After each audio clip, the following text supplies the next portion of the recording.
Bonsoir et bienvenue sur Polaroscope, la chaîne du polar. Je continue de vous présenter des auteurs qui diffèrent de ce que nous avons l'habitude de lire. Avec ces auteurs-là, c'est autre chose, c'est une autre dimension. Ce sont pas forcément des auteurs récents, ce sont des auteurs qui datent déjà du siècle dernier ou même des 2 siècles derniers, c'est-à-dire du 19e et du 20e siècle. Je vous ai déjà présenté l'immense écrivain belge du fantastique et auteur également de Harry Dixon, Jean Ray. Je vous ai également présenté l'immense écrivain et styliste Kate Gilbert Chesterton avec ses romans policiers tout à fait particuliers. Ce soir, je vous présente un très grand homme, un écrivain immense qui est en train de tomber dans l'oubli, c'est Lord Dunsany. Lord Dunsany est issu d'une très grande famille irlandaise. On a dit de cette famille qu'à l'époque, elle possédait un manoir. Ce manoir était un repère de brigands. Avec Lord Dunsany, qui est le 18e baron des Dunsany, ce repère de brigands, qui est le manoir des Dunsany, s'est transformé en repère d'hospitalité. Lord Dunsany, 18e baron donc, est un homme généreux, un homme qui avait le sens de l'hospitalité.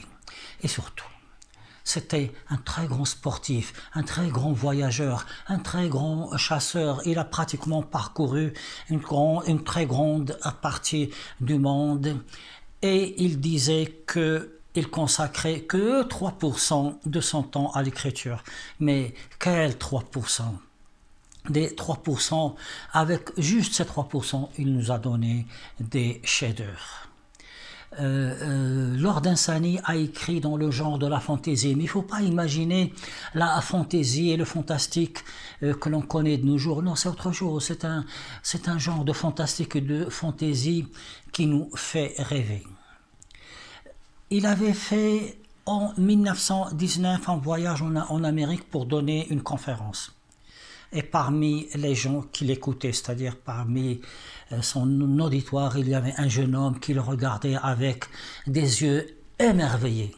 Cet homme-là, ce jeune homme-là, sous l'influence de Lord Dunsany, va devenir l'un des plus grands écrivains après Edgar Allan Poe dans le genre fantastique. C'est Lovecraft. Lovecraft a assisté au cours de Lord Dunsany, a été beaucoup influencé par les écrits de ce grand homme. Et Lovecraft va dire de Dunsany que non seulement Lord Dunsany est un poète, mais c'est également quelqu'un qui transforme chaque lecteur en poète. Rien que ça.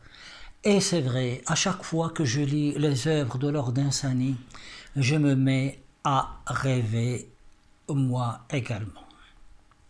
Lord Dunsany va révolutionner le genre du fantasy. On peut même dire qu'il va presque le recréer pour donner un genre fantastique qui évolue entre le rêve, le conte de fées, l'onirisme, l'imaginaire, l'imagination, tout y est.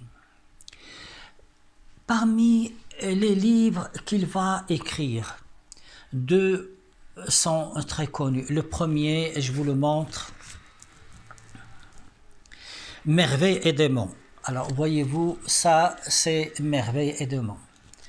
Merveille et démons est un livre qui a toute une histoire, mais je vous en parlerai la prochaine fois.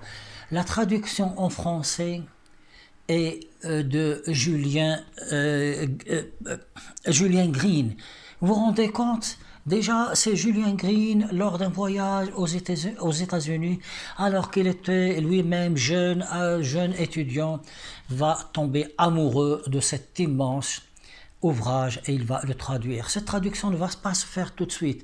Elle va prendre beaucoup de temps, puisqu'il sera refusé, puis après ce sera le fils de Julien Green qui va reprendre ce projet. Le second livre que vous connaissez peut-être, qui est aussi connu, c'est La fille du roi des elfes. Donc, je vais vous inviter dans les prochaines vidéos à découvrir ces deux ouvrages. Et je peux vous dire que avec Lord Insani, avec son écriture, avec son approche merveilleuse, fantastique, onirique, cela redonne l'envie de lire et surtout de redécouvrir une autre façon d'écrire, une écriture belle. Vous voyez-vous, chez les Anglais, chez les Irlandais, il y a toujours une recherche d'un certain style, un style de la poésie. Et c'est un genre d'un style poétique que l'on trouve par exemple chez Shakespeare. Mais ce qui est étonnant, c'est que quand on connaît la vie de Lord Insani, sa vie d'homme athlète, de chasseur de lions, de voyageur à travers le monde, surtout c'était un très grand champion de cricket, on peut se poser la question, pourquoi un tel homme a une telle sensibilité? Pourquoi un tel homme, comme ça sportif, a un tel sens du romantisme, de l'imaginaire et un sens de la poésie? C'est ce qui fait le charme de ces grands hommes, de ces grands écrivains. Et je peux vous dire, quand je lis d'autres livres de Tolstoï ou Dostoïevski, qui pour moi ne sont que des Dallas, des trucs là interminables, des Dallas avant l'heure, hein.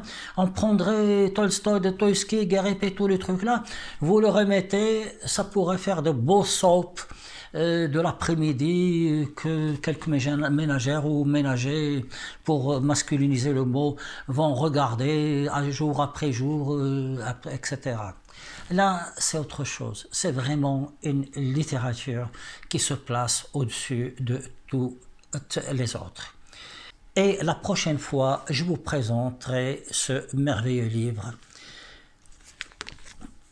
Merveille et démons, dans une traduction de Julien Green. Merci et à bientôt sur Polaroscope.